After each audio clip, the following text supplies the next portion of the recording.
Good afternoon everyone, welcome to application. फटाफट से बताएंगे कि ऑडियो वीडियो सब क्लियर है कि नहीं, फिर क्लास स्टार्ट करते हैं। एक बार जल्दी से बताएंगे कि ऑडियो वीडियो सब ओके है। फ़ोन में चेक कर लेती हूँ एक बार।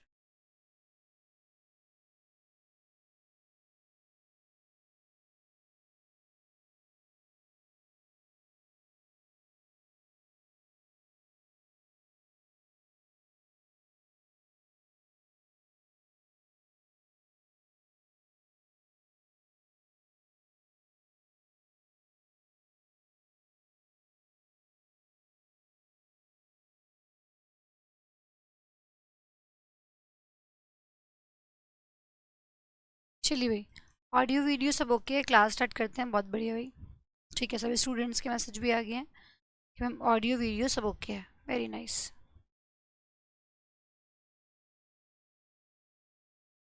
बहुत बढ़िया भाई। चलिए, एक बार मैं बैकग्राउंड चेंज कर लेती हूँ। As you know, I don't like this background.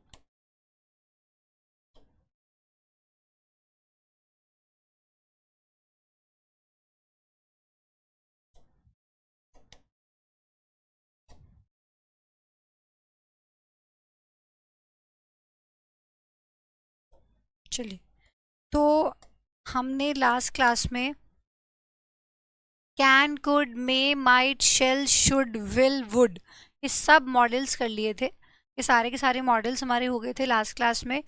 आज हमें करना है यूज टू, डेयर, नीड। ठीक है, ये हमें करना है। और एक मस्ट भी देख लेते हैं, मस्ट भी हमें करना है। ठीक है, मस्ट पहले मस्ट कर लेते हैं, उसके बाद फिर बाकी वर्ड डेयर, नीड करेंगे। ठीक है, मस्ट। मस्ट कब यूज किया करते हैं? मस्ट यूज करते हैं जब कोई काम जरूरी हो करना, कंपल्सरी हो, कंपल्शन की जब बात आए तो वहां पे हम मस्ट का यूज करते हैं कि ये काम तो करना ही करना है। यू मस्ट डू इट, मतलब ये तुम्हें करना ही है, चाहे कुछ भी हो जाए, ये तुम्हें करना जरूरी है। तो जब कंपल्शन की बात आती है तो वहां पे हम मस्ट का यूज करते हैं। ठीक है ना? तो मस्ट को हम ऑट टू की जगह भी यूज कर सकते हैं। ठीक है, तो पहले आप ये नोट डाल के लिख लेंगे।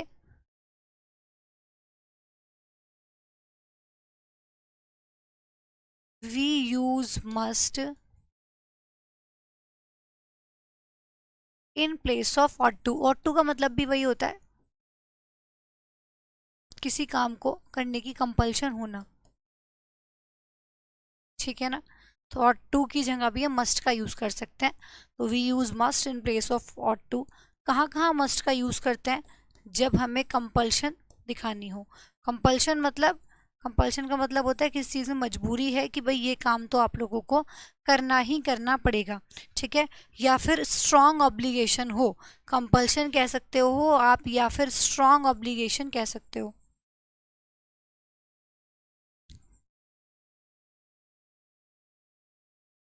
फॉर एग्जाम्पल, मैंने कहा you must follow the classroom rules. तुम्हें क्लासरूम के रूल्स को फॉलो करना ही पड़ेगा। ठीक है, करने ज़रूरी है। क्लासरूम के जो रूल्स हैं उनको फॉलो करना ज़रूरी है, तुम्हें करने हैं। मतलब क्लासरूम के रूल हर एक स्टूडेंट को फॉलो करने हैं। तो you must follow the classroom rules.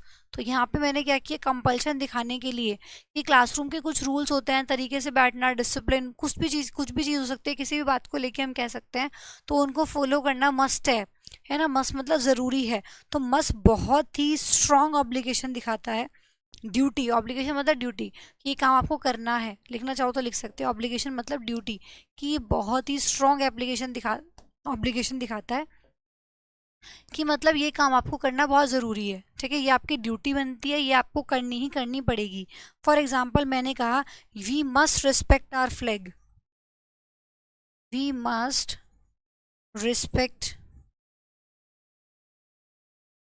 We must respect our flag. Flag की जगह कई बार कलर भी लिख देते हैं।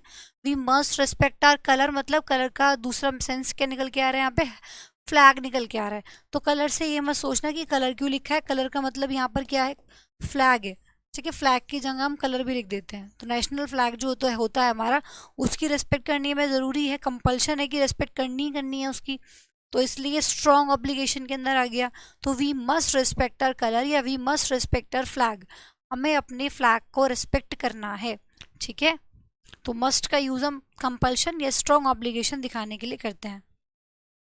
You must do as you are told, जो तुम्हें कहा गया है वो तुम्हें करना ही है, ठीक है। कुछ भी you must do it, you must do as you are told, ठीक है। यू मस्ट डू इट, तुम्हें करना है। You must do as you are told, जो तुम्हें कहा गया है वो तुम्हें करना है, ठीक है। कई बार हम कहते हैं ना कि जो काम कहा गया है उसको करना है ना, मतलब जो कहा गया है उसको करना है, जरूरी है मतलब, ठीक है ना। चलिए फटाफट से देखेंगे, कॉपी करेंगे, आगे बढ़ते हैं, फिर बात को बढ़ाते हैं आगे थोड़ा सा।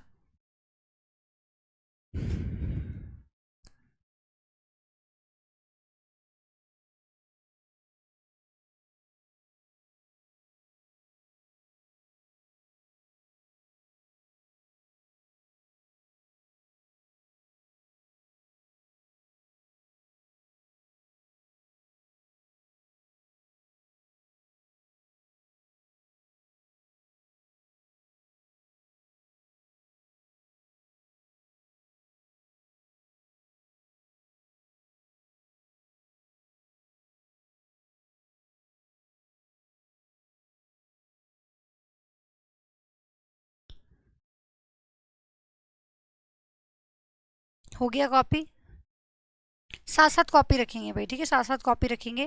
नेक्स्ट सीखेंगे फिर, आपके पास आता है dare.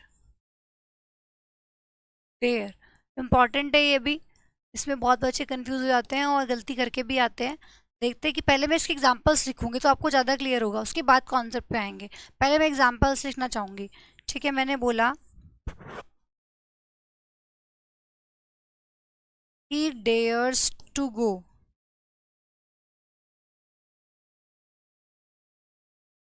we dared a lot, she will dare, she will dare to ask that question,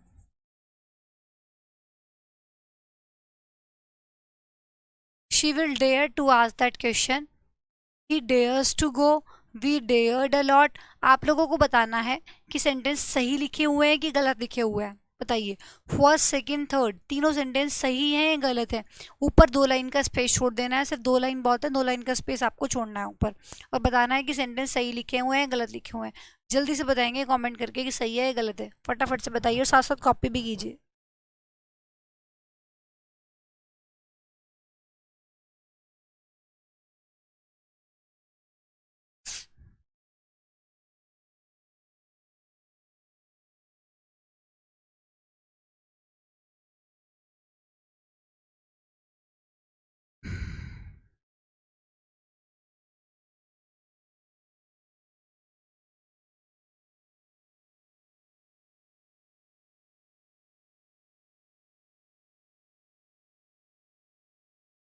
चलिए, स्टूडेंट बोल रहे हैं कि मैम सही है, फर्स्ट सही है, सेकंड सही है। एक बच्चा कह रहा है कि मैम फर्स्ट सेकंड सही है, थर्ड गलत है। एक स्टूडेंट बोल रहा है कि मैम गलत है। चलिए, कुछ बच्चे कह रहे हैं कि सही है, कुछ बच्चे कह रहे हैं कि गलत है, और कुछ कह रहे हैं कि 2 सही है एक गलत है। देखते हैं। देखिए, मैं अगर बात करूँ तो ये तीनों सेंटेंस बिल्कुल सही लिखे हुए हैं, इसमें कोई भी गड़बड़ नहीं है। He dares to go, she dared a lot, और we she will dare to ask that question, सब कुछ सही लिखा हुआ है। मैं जो ऊपर लाइन लिखना चाह रही थी, मैं उसको भी 1 सेकंड बाद लिखूंगी, कुछ देर बाद लिखूंगी। पहले मैं 3 एग्जाम्पल्स आपके सामने और लिखती हूँ, फिर से एक लाइन छोड़ती हूँ, और ठीक है, एक लाइन फिर से छोड़ेंगे और फिर से एग्जाम्पल लिखेंगे। मैंने बोला she dare not, she dares not go there,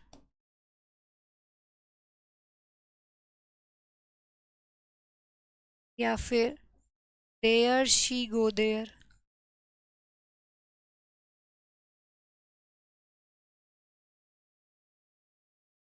बताएंगे क्या ये दोनों सही लिखे हुए हैं?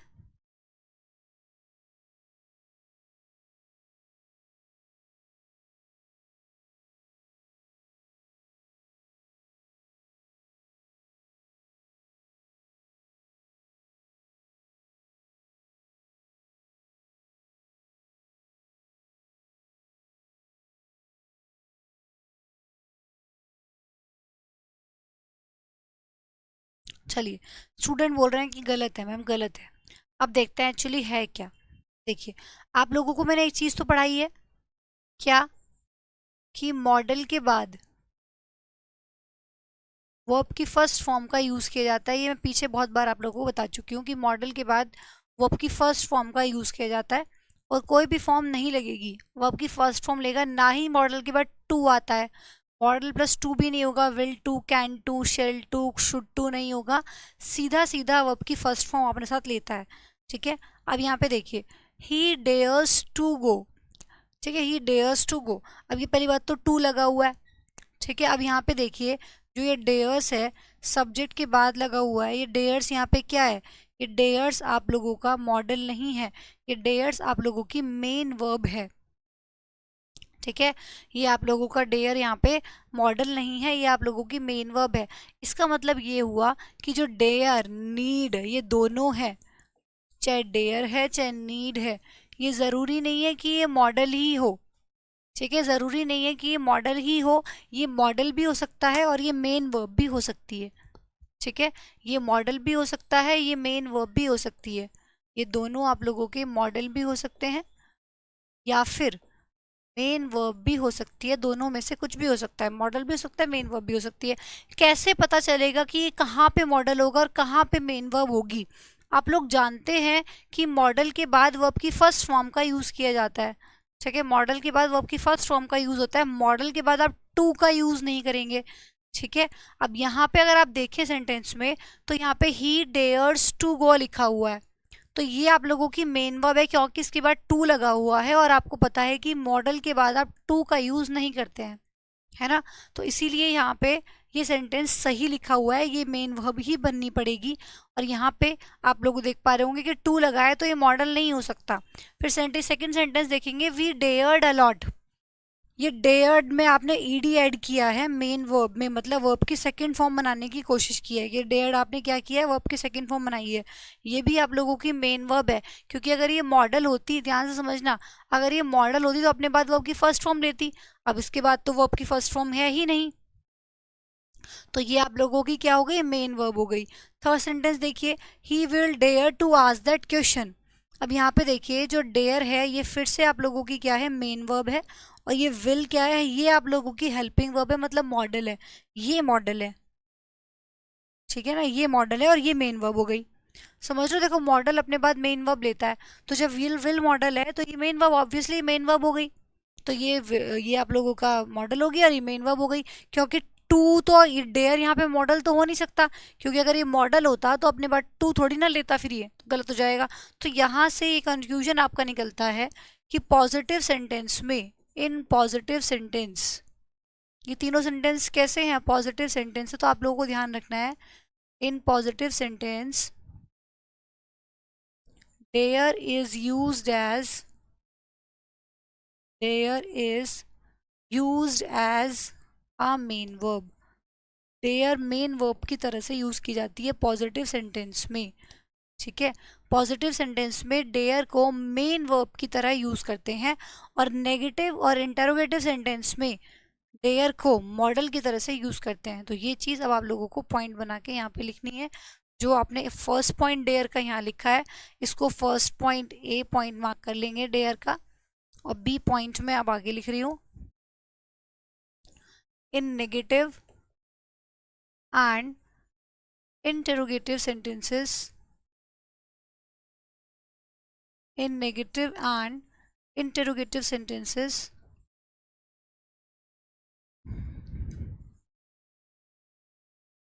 there is used as model। Dare को मॉडल की तरह से यूज किया जाता है नेगेटिव और इंटेरोगेटिव सेंटेंस में। तो सीधी सीधी बात आप लोगों को बेसिकली ये याद रखनी है कि पॉजिटिव सेंटेंस में डेयर मेन वर्ब होनी चाहिए, और नेगेटिव सेंटेंस में और इंटरोगेटिव सेंटेंस में डेयर, पॉजिटिव सेंटेंस में डेयर आप लोगों की मेन वर्ब होनी चाहिए, और नेगेटिव और इंटरोगेटिव सेंटेंस में डेयर मॉडल होना चाहिए। ठीक है, ये आपको ध्यान रखना है। तो जो देखिए सेंटेंस कैसा है, नेगेटिव है, तो ये क्या होना चाहिए, आप लोगों का मॉडल होना चाहिए। ठीक है, अब मॉडल अगर ये होगा तो मॉडल में आप एस तो फिर जोड़ोगे नहीं, तो पहली पहली गलती तो ये कि यहाँ पे डेयर्स डेयर्स नहीं आएगा, क्या आएगा, डेयर आएगा। तो इसमें से ये एस आप लोगों का हट जाएगा। ठीक है, डेयर होगा, क्योंकि मॉडल में तो एस जोड़ोगे नहीं। मॉडल तो क्या है, एक तरीके से मॉडल हेल्पिंग वर्ब का पार्ट है, और हेल्पिंग वर्ब में तो आप यहाँ पे एस जोड़ोगे नहीं। तो यहाँ पे she dare not go there. अब यहाँ पे एक चीज ध्यान से समझेंगे, देखो ये डेयर यहाँ पे क्या हो गई, आप लोगों का मॉडल हो गया। क्यों? क्योंकि सेंटेंस आपका नेगेटिव है, और नेगेटिव सेंटेंस में मॉडल की तरह से काम करेगा डेयर। अब देखो ये मॉडल है, मॉडल अपने बाद आप जानते हो कि वर्ब की फर्स्ट फॉर्म लेता है। तो देखो डेयर नॉट गो, ये जो गो है यहाँ पे, ये आप लोगों की मेन वर्ब हो गई। ठीक है ना, तो ये आप लोगों की हेल्पिंग वर्ब हो गई, मतलब मॉडल हो गया, और ये आप लोगों की मेन वर्ब हो गई। अब यहाँ पे इंटरोगेटिव सेंटेंस है, यहाँ भी ऐसा ही है कि जो ये डेयर हो गया ये आप लोगों का मॉडल हो गया, और ये जो गो लिखी हुई है ये आप लोगों की मेन वर्ब हो गई। तो ध्यान रखना, नेगेटिव और इंटरोगेटिव सेंटेंस में डेयर आप लोगों का मॉडल होगा। ठीक है, और अगर सेंटेंस पॉजिटिव होगा तो डेयर आप लोगों की मेन वर्ब होगी। अब कुछ बच्चों के दिमाग में हो सकता है कि ये आ रहा हो मैम, गो तो यहाँ भी लिखा था, तो फिर ये मॉडल और ये मेन वर्ब क्यों नहीं हो गई? क्योंकि बीच में टू लगा है। आप देखिए मॉडल अपने बाद टू नहीं लेता। ठीक है, और ये टू प्लस गो जो लिखा है ना, इसको मैं वर्ब एडवांस से पढ़ाऊंगी कि ये क्या है। टू प्लस V1, ठीक है, इन्फिनेटिव में पढ़ेंगे इसको, ही वहां पे आएगा। तो टू प्लस V1 ये अलग ही कहानी होती है भाई, इसका सब्जेक्ट पे कोई फर्क नहीं पड़ता। ये ऐसी वर्ब होती हैं जिनका सब्जेक्ट से कोई जिनका सब्जेक्ट पर कोई इफेक्ट नहीं आता, सब्जेक्ट का जिन पर कोई इफेक्ट नहीं आता, तो ऐसी वर्ब को हम नॉन फाइनाइट वर्ब बोलते हैं। और नॉन फाइनाइट वर्ब के बारे में पूरा हम वर्ब एडवांस के अंदर पढ़ेंगे। जो टू प्लस V1 वाली ये फॉर्म है, ये अलग ही है, ये मेन वर्ब नहीं है, ये नॉन फाइनाइट वर्ब का पार्ट है। ठीक है मेन वर्ब लेकिन नॉन फाइनाइट वर्ब का पार्ट है। तो ये इसकी हेल्पिंग वर्ब नहीं बन सकती, इसकी हेल्पिंग वर्ब ये नहीं बन सकती, वो मेन वर्ब ही रहेगी। तो ये कौन सा पार्ट है, इसको हम वर्ब एडवांस के अंदर पढ़ेंगे अभी। ठीक है, जब वर्ब एडवांस करेंगे तो ये आप लोगों को ध्यान रखना। सेंटेंस पॉजिटिव है, तीनों सेंटेंस पॉजिटिव है, तो ये मेन वर्ब होगी, पक्का मेन वर्ब होगी। ठीक है, और नेगेटिव और इंटरोगेटिव में ये आप लोगों की हेल्पिंग वर्ब हो जाएगी। तो यहाँ से आपने एक चीज और देखी कि डेयर जब मॉडल हुआ, डेयर जब मॉडल है तो उसके साथ हम टू यूज नहीं कर सकते, क्योंकि मॉडल के बाद टू का यूज नहीं करते हैं। तो अगर आप इसको ऐसे लिख दोगे, she dare not to go there, तो वो गलत हो जाएगा। ठीक है, तो इस चीज को भी यहाँ पे मेंशन कर लेंगे, सी पॉइंट डाल के चाहे मेंशन कर लो। Do not use to, do not use to after modal, modal के बाद हम टू का यूज नहीं करते। ठीक है, तो अगर मैं पीछे वाले सेंटेंस को ऐसे लिख देती, शी डेयर नॉट टू, ओहो, शी डेयर नॉट, साथ साथ कॉपी रखेंगे भाई, she dare not to go there, तो ये गलत हो जाएगा। ठीक है, सेंटेंस कैसा हो जाएगा, गलत हो जाएगा। मुझे इसमें से टू को हटाना पड़ेगा, क्योंकि मैं जानती हूँ कि जो ये डेयर है ये यहाँ पे मॉडल है, और ये आप लोगों की मेन वर्ब है, और मॉडल के बाद टू नहीं आएगा, मॉडल के बाद सीधा वर्ब की फर्स्ट फॉर्म लगती है। तो ये मॉडल प्लस वर्ब की फर्स्ट फॉर्म, बीच में टू का कोई काम नहीं है। तो जब डेयर मॉडल होगा तो उस केस में आप उसके साथ टू का यूज नहीं करेंगे। ठीक है, बात समझ आई? इतनी बात क्लियर है तो बताओ फटाफट से।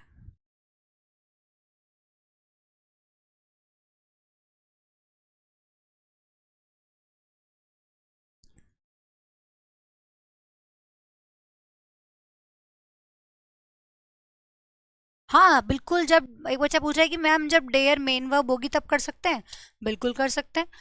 जब मॉडल होगा तब आप टू नहीं लगा सकते, लेकिन जब डेयर मेन वर्ब होगी तब तो लगा सकते हो। फॉर एग्जाम्पल मैंने बोला he does not dare to come, he does not dare to come, उसमें जाने की हिम्मत नहीं है, उसमें आने की हिम्मत नहीं है। तो देखो यहाँ पे ये जो डज नॉट है ये आप लोगों की हेल्पिंग वर्ब हो गई, डज यहाँ पे हेल्पिंग वर्ब है, अगर ये हेल्पिंग वर्ब है तो ये डेयर क्या हो गई, ये मेन वर्ब हो गई। तो टू यहाँ पे इस केस में आप लगा सकते हो, क्योंकि डेयर यहाँ पे मॉडल नहीं है, डेयर अब यहाँ पे आप लोगों की मेन वर्ब है, तो यहाँ लगा सकते हो आप। ठीक है ना, तो यहाँ डेयर आप लोगों की मेन वर्ब है।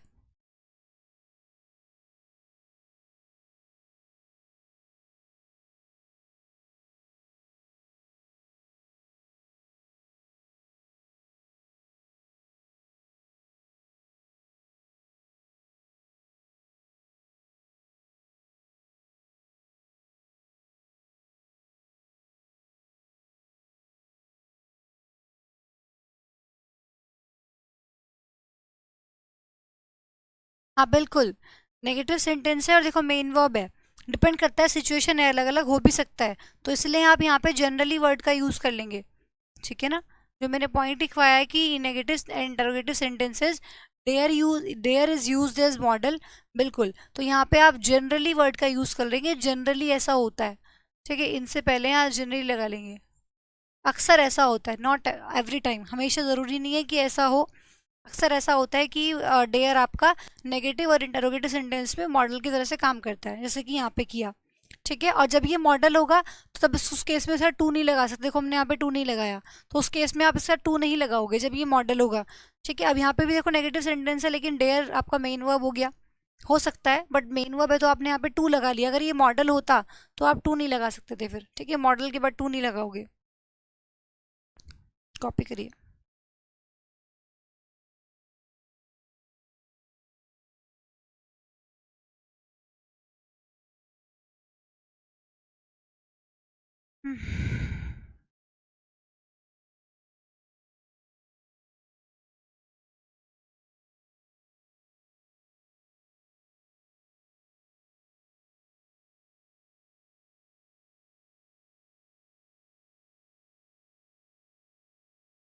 हो गया कॉपी, चलिए।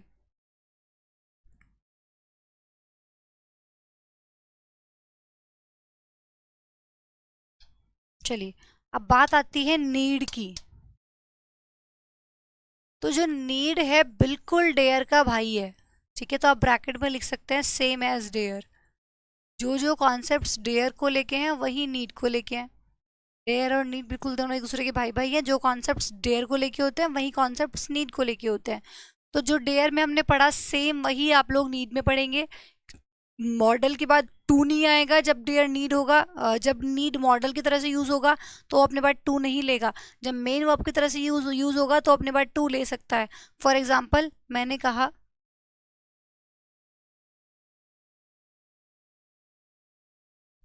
he does not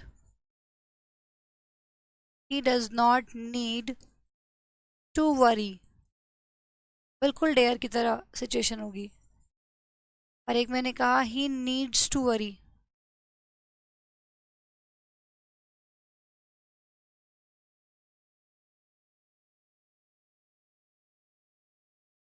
देखो he does not need to worry और he needs to worry, या एक और लिख सकते हो आप he need not worry।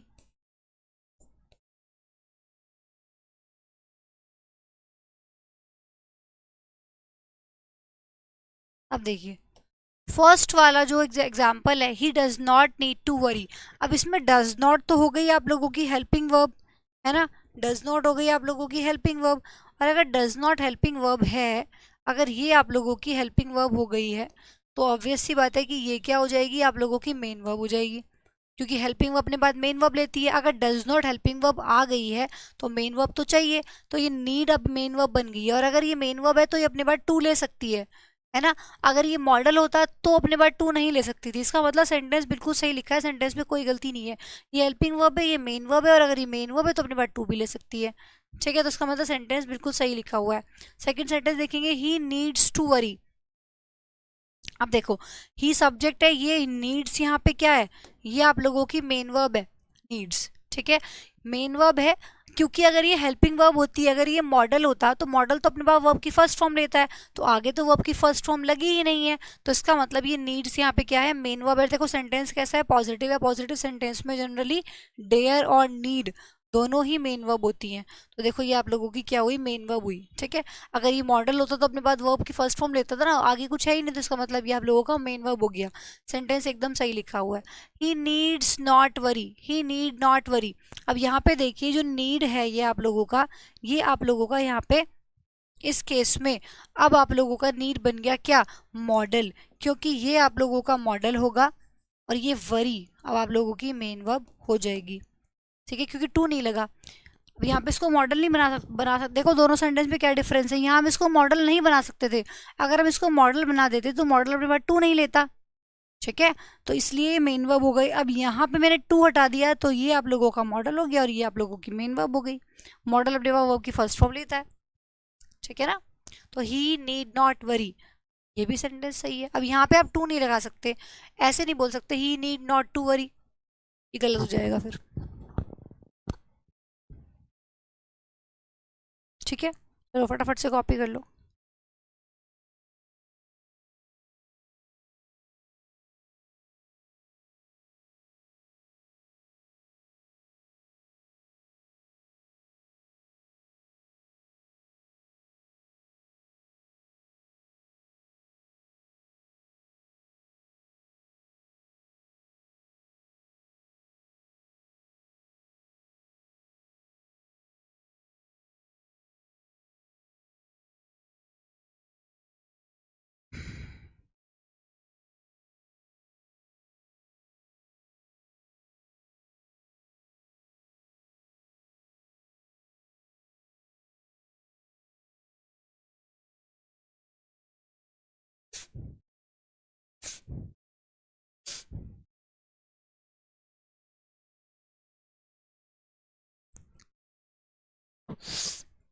चलिए, हो गया, कॉपी कर लिया फटाफट से, सभी स्टूडेंट्स ने कॉपी किया। चलिए, अब नेक्स्ट आता है आप लोगों का यूज टू। इंपॉर्टेंट मार्क करेंगे इसको भी, use to star mark mark करेंगे, इंपॉर्टेंट मार्क करेंगे भाई सभी स्टूडेंट्स, इसको इंपॉर्टेंट मार्क करेंगे यूज टू को। देखिए, यूज टू हम कब यूज करते हैं, मैंने आपको पीछे ही बताया था। फॉर एग्जाम्पल मैंने कहा ये पास्ट हैबिट दिखाने के काम आता है। पुरानी कोई आदत थी आप लोगों की, पहले कोई काम करते थे आप लोग, जैसे आप फॉर एग्जाम्पल आपने कहा कि मैं खेला करता था, है ना, मतलब अब नहीं खेलते, वो काम आप पहले करते थे। तो पास्ट हैबिट दिखाने के लिए यूज टू का यूज करते हैं। ठीक है, पास्ट हैबिट दिखाने के लिए कि मैं खेला करता था, मैं पढ़ा करता था, है ना, मैं स्कूल जाया करता था, मैं ये काम किया करता था। तो आप बोलोगे क्या, आई यूज टू प्लेइंग, मतलब मैं खेला करता था। आई यूज टू प्ले, मैं खेला करता था। I use to play, not playing, playing कहाँ आएगा वही बताऊंगी अभी आगे। ठीक है, आई यूज टू प्ले, मैं खेला करता था। I use to go there, मैं वहां जाया करता था। I use to go there, मैं वहां जाया करता था। ठीक है ना, आई यूज टू गो देयर, मैं वहां जाया करता था। अब जो यहाँ पे अगर आप लोगों ने ऐसे लिख दिया, ध्यान रखना ये यूज टू ही होगा, आप इसको ऐसे नहीं लिख सकते, he uses to play daily. अगर ये सेंटेंस आप लोगों के पास लिखा आ जाता है, he uses to play daily, तो ये मत सोचना कि पास्ट है तो यूज्ड कर दिया, प्रेजेंट में यूज करना है तो यूजेस कर देंगे। तो यूजेस टू कुछ नहीं होता, ये बिल्कुल गलत सेंटेंस होगा यूज टू। और ये ना तो आपको ये ऐसे यूज करना है यूज टू, ठीक है, ये भी गलत होगा। और ना ही आपको ये ऐसे यूज करना है यूजेस टू, ये भी गलत होगा। ये नहीं कि इसको पास्ट प्रेजेंट से रिलेट नहीं करना है कि भाई प्रेजेंट में है तो यूज टू या यूजेस टू कर दो, और अगर पास्ट है तो यूज टू कर दो। ये पास्ट प्रेजेंट की बात नहीं है, ये यूज टू पूरा का पूरा एक साथ ही यूज किया जाता है और ये पास्ट हैबिट दिखाता है। ठीक है, प्रेजेंट है तो ये नहीं कि इसको इसमें से डी हटा के एस लगा दिया। तो मैंने अगर ऐसे लिख दिया he uses to play daily, तो ये बिल्कुल गलत हो जाएगा, ये कोई सेंटेंस नहीं है। अगर आपको यही कहना है कि वो रोज खेलता है, तो आप सिंपल बोल सकते हो ही प्लेज डेली, है ना, वो रोज खेलता है, ऐसे बोल सकते हो, यूजेस लगाने की जरूरत नहीं है। अब यहाँ पे आई यूज टू प्ले डेली, ठीक है, मैं रोज खेला करता था, I use to play daily, मैं रोज खेला करता था, ये आप लिख सकते हो, बट ये नहीं लिख सकते।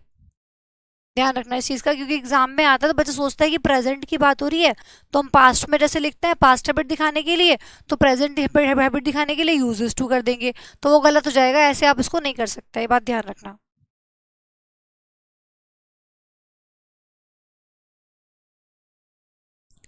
चलिए, फटाफट से पढ़िए, कॉपी की जल्दी से।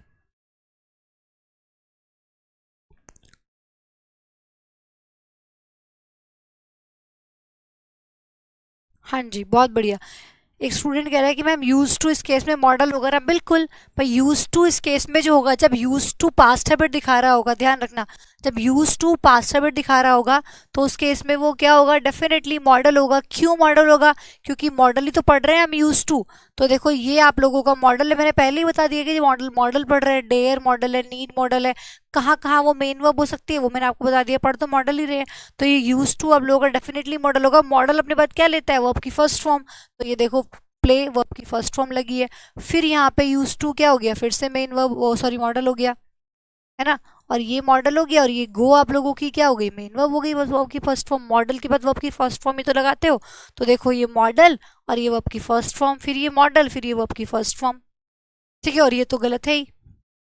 अब यूज टू एक जगह और भी यूज किया जाता है, वो बहुत इंपॉर्टेंट पॉइंट है, मैं बताऊंगी, पहले इसको कॉपी करो जल्दी से, फिर उसके बारे में बात करते हैं। हेल्पिंग वर्ब नहीं होती है, मेन वर्ब होती है, सॉरी मॉडल होता है, मेन वर्ब नहीं मॉडल होता है। मॉडल हेल्पिंग वर्ब का पार्ट है। मेन वर्ब तो गो हो गई ना, गो प्ले, ये आप लोगों की मेन वर्ब हो गई यहाँ पे।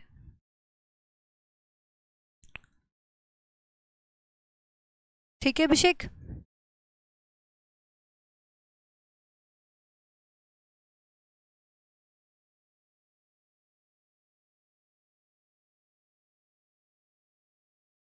चलिए अब मैं एक सेंटेंस लिखती हूँ, उसके बाद में कॉन्सेप्ट लिखूंगी, पहले मैं सेंटेंस लिखना चाहूंगी, ठीक है। मैंने बोला he is use to play, ठीक है बेटा।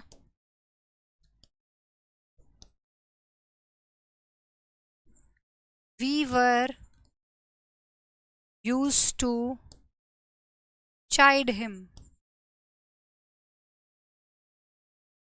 देखिए एक सेंटेंस मैंने पीछे लिखा था आई यूज टू प्ले, ठीक है, I use to play daily. अब मैंने लिखा he is use to play. तो दोनों में क्या डिफरेंस है? मैंने एक चीज लिखी ही यूज टू प्ले, वो खेला करता था, सेंटेंस साइड में लिखो ताकि दोनों को कंपेयर कर सको आप। जो पीछे लिखा था ना मैंने ये वाला सेंटेंस, ये देखो, ये सॉरी, जो मैंने पीछे लिखा था आई यूज टू प्ले, मैं इसको ही यूज टू प्ले कर देती हूँ ताकि आप दोनों को कंपेयर कर सको, इसको और इसको। तो एक सेंटेंस मैंने ये लिखा है he use to play, he use to play, ये पीछे पीछे वाला सेंटेंस हो गया। और एक मैंने लिखा है he is use to play. दोनों साथ साथ इसलिए लिखे हैं ताकि आप दोनों को कंपेयर कर सको, दोनों में क्या डिफरेंस है, बहुत बड़ा डिफरेंस है, और ये चीज आप लोगों को समझनी है, ठीक है। ही यूज टू प्ले और he is use to play. देखो ही यूज टू प्ले, ये तो आप पढ़ी चुके होगी, बिल्कुल सही है, वो खेला करता था। पास्ट हैबिट दिखाने के लिए यूज टू का यूज किया जाता है, जो कि एक मॉडल होता है और वो अपने बाद वर्ब की फर्स्ट फॉर्म लेता है, ये तो हम पढ़ ही चुके।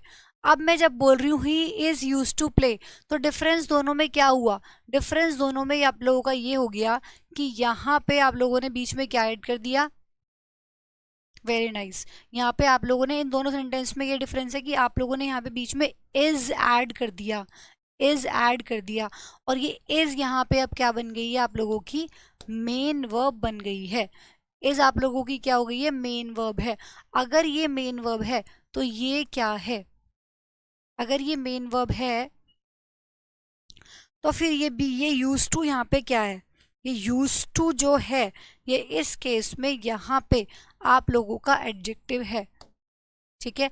जब भी आप लोगों के पास ऐसा फॉर्मेट आए, कैसा फॉर्मेट, यही फॉर्मेट इंपॉर्टेंट डाल के स्टार मार्क करके आप लोगों को लिखना है कि आप लोगों को एक सब्जेक्ट दिखाई दे, फिर उसके बाद वर्ब आ रही हो, फिर उसके बाद यूज टू आ रहा हो, ठीक है। दोनों में डिफरेंस समझ आ रहा है ना। देखो इसमें सब्जेक्ट के डायरेक्ट बाद यूज टू था, सब्जेक्ट आया फिर डायरेक्ट यूज टू आ गया और मॉडल बन गया, ठीक है। सब्जेक्ट आया फिर डायरेक्ट क्या आ गया, यूज टू आ गया, फिर वो आपकी first form I, model plus first form बन गई, और पास्ट हैबिट दिखाएगा जब भी इस तरह का सेंटेंस बनेगा।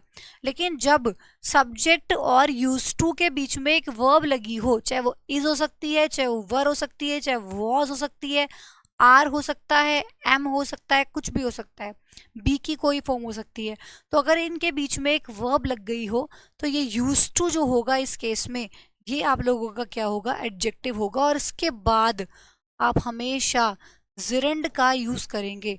और जिरंड क्या होता है इसके बारे में हम डीपली पढ़ेंगे वर्ब एडवांस में। फिलहाल आप ये जान लें जिरंड होती है आईएनजी फॉर्म, वर्ब की आईएनजी फॉर्म को जिरंड बोलते हैं। और ये अब मैं आप लोगों को डीपली पढ़ाऊंगी किसमें, वर्ब एडवांस में। फिलहाल आप इसको ऐसे लिख लेंगे, जिरंड का मतलब क्या है, वर्ब प्लस आईएनजी। वर्ब की फर्स्ट फॉर्म में जब हम आईएनजी जोड़ देते हैं और वो नाउन की तरह से काम करती है। ठीक है, ये होता क्या है, वर्ब में आईएनजी जुड़ गया लेकिन है क्या, नाउन। वर्ब में जब आईएनजी जोड़ दें और वो काम नाउन की तरह से करे तो उसको हम जिरंड कहते हैं। तो आप हमेशा इस यूज टू के बाद जिरंड का यूज करेंगे। तो सेंटेंस में क्या एरर है, सेंटेंस में एरर है कि यहाँ पे प्ले नहीं आएगा, क्या आएगा, प्लेइंग करना पड़ेगा। तो दोनों में देखो कितना बड़ा डिफरेंस हो गया। जब सब्जेक्ट के बाद डायरेक्ट यूज टू आ रहा है तो वो मॉडल है और मॉडल के बाद आएगी वर्ब की फर्स्ट फॉर्म। लेकिन जब सब्जेक्ट के बाद एक वर्ब आ रही है फिर यूज टू आ रहा है तो उसके बाद आपको फर्स्ट फॉर्म नहीं लगानी है, आपको आईएनजी फॉर्म लगानी है, मतलब जिरंड का यूज करना है। बहुत ही इंपॉर्टेंट कॉन्सेप्ट है। और ये सेम चीज मैं आप लोगों को एडजेक्टिव में भी पढ़ाऊंगी, दोबारा आएगी है वहां पे, लेकिन यहाँ पे भी आ रही है तो उसको यहाँ भी पढ़ते हैं। इस वाली लाइन को आप बॉक्स में बंद कर लेंगे कि ही subject plus verb plus use to जब आता है तो उसके बाद फिर आईएनजी फॉर्म आती है।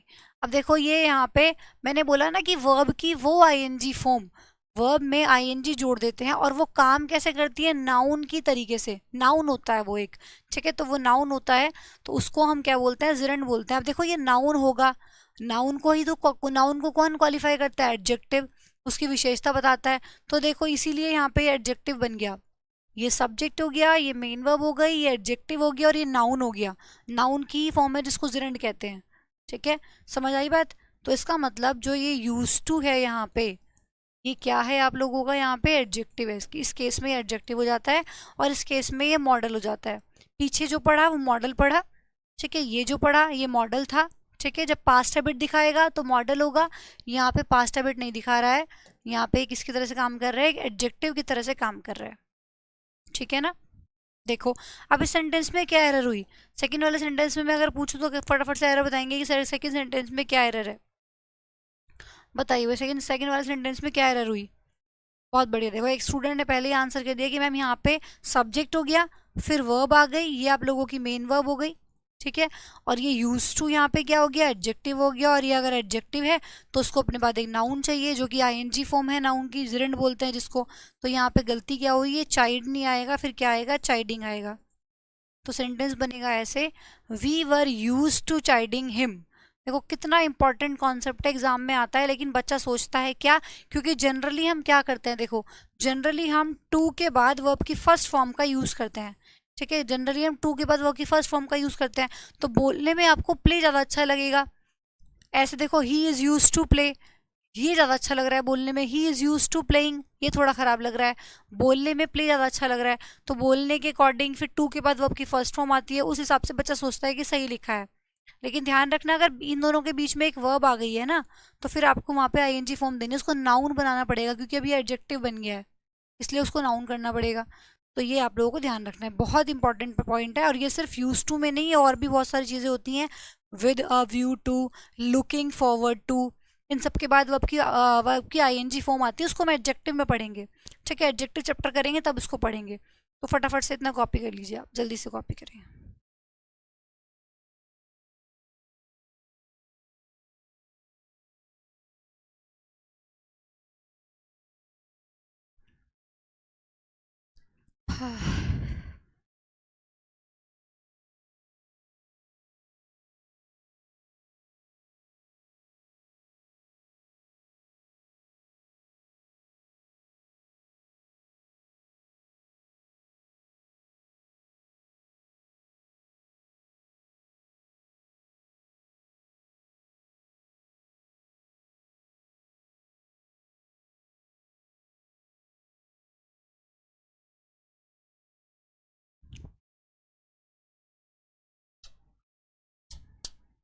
आइए एग्जाम्पल और लिखते हैं, यहाँ पे स्पेस भी है अभी। She will be use to teaching,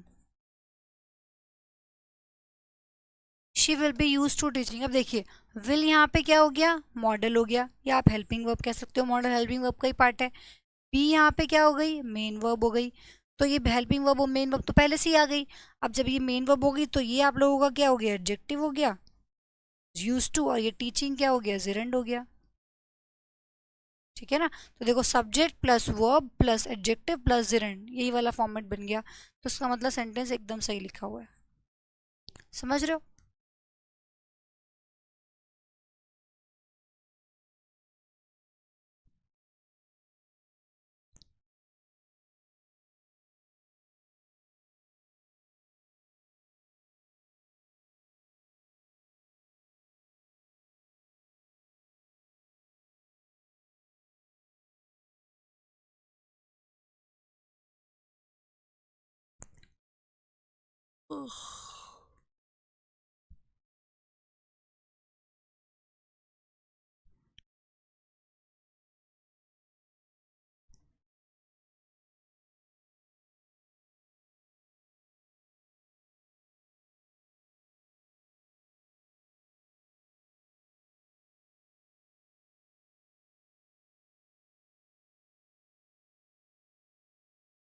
हो गया।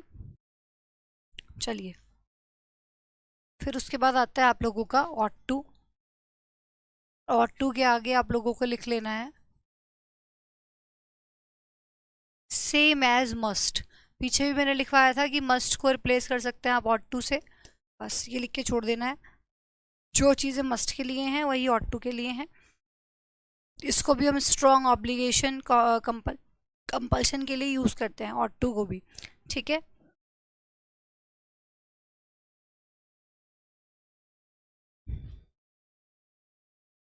तो इसी के साथ आप लोगों का जो वर्ब का चैप्टर है, आप देखिए मैंने आपको शुरू में एक चार्ट बनवाया था, अभी मेरे पास वो वाली पीडीएफ शायद नहीं मिल पाएगी।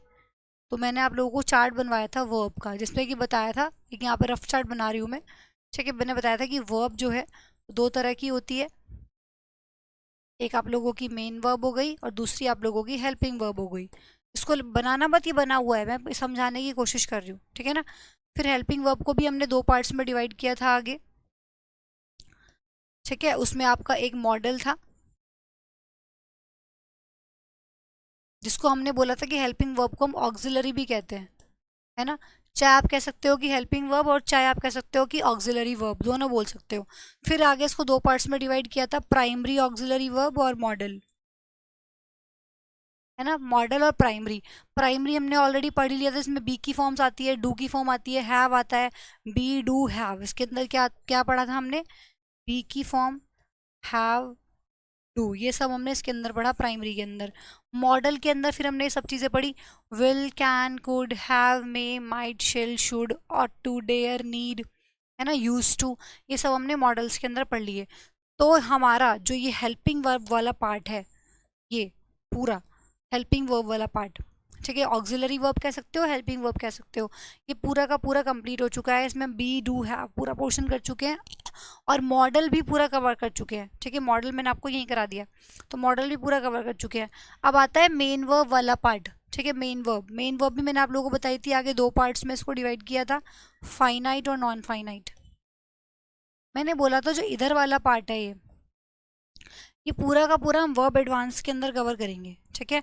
तो ये पूरा का पूरा हमने किस में पढ़ा, वर्ब में पढ़ लिया। अब वर्ब एडवांस चैप्टर पढ़ा बचा है हमारा, जिसमें हम नॉन फाइनाइट के आगे तीन पार्ट्स होते हैं उसके बारे में पढ़ेंगे, और फाइनाइट के भी आगे दो पार्ट्स होते हैं, तो उसको भी मैं वहीं कराऊंगी वर्ब एडवांस के अंदर ही। ठीक है। ताकि दोनों में फाइनाइट और नॉन फाइनाइट में आप डिफरेंस पता कर सको। ठीक है। तो ये पूरा का पूरा जो पार्ट है मेन वर्ब वाला, ये पूरा हम वर्ब एडवांस के अंदर करेंगे, और ये पूरा हमने वर्ब के अंदर कर लिया। तो ये पार्ट हो चुका है और ये अभी नहीं हुआ है, इसको वर्ब एडवांस के अंदर करेंगे। ठीक है। तो ये वर्ब चैप्टर आप लोगों का यहीं खत्म हो गया, जिसमें हमने पूरा अपना हेल्पिंग वर्ब, ऑक्सिलरी वर्ब कह सकते हो, हेल्पिंग वर्ब कह सकते हो, फिनिश किया है इसके अंदर। ठीक है। मॉडल भी हेल्पिंग वर्ब का ही पार्ट है, ये देखिए मॉडल हेल्पिंग वर्ब। तो मॉडल भी आप ऐसे समझ लीजिए कि मॉडल भी क्या है आप लोगों की हेल्पिंग वर्ब ये जो पूरा का पूरा कवर हो चुका है, मेन वर्ब बची हुई है आप लोगों की। फिर इसमें हमें फाइनाइट नॉन फाइनाइट वर्ब पढ़ने, नॉन फाइनाइट के आगे 3 पार्ट्स होते हैं, जिरंड, इन्फिनेटिव, पार्टिसिपल, उसके बारे में डीपली पढ़ना है। तो हम वर्ब एडवांस चैप्टर में पढ़ेंगे। तो आज आप लोगों का वर्ब चैप्टर खत्म हो चुका है। कल की क्लास में इसकी वर्ब की प्रैक्टिस करेंगे, ठीक है। एक क्लास प्रैक्टिस करेंगे, एक होमवर्क पीडीएफ में आप लोगों को दूंगी, उसकी प्रैक्टिस आप खुद से लगाएंगे, फिर उसको डाउट सेशन में क्लियर कर लेंगे, ठीक है। और फिर दूसरा उसके बाद आप लोगों का वोकैबलरी होगी, फिर आप लोगों का वर्ब एडवांस में कराऊंगी, ठीक है। तो आज के लिए इतना ही, मिलते हैं कल की क्लास में। आज का चैप्टर खत्म हो चुका है, कल की क्लास में प्रैक्टिस करेंगे। Thank you so much, bye bye.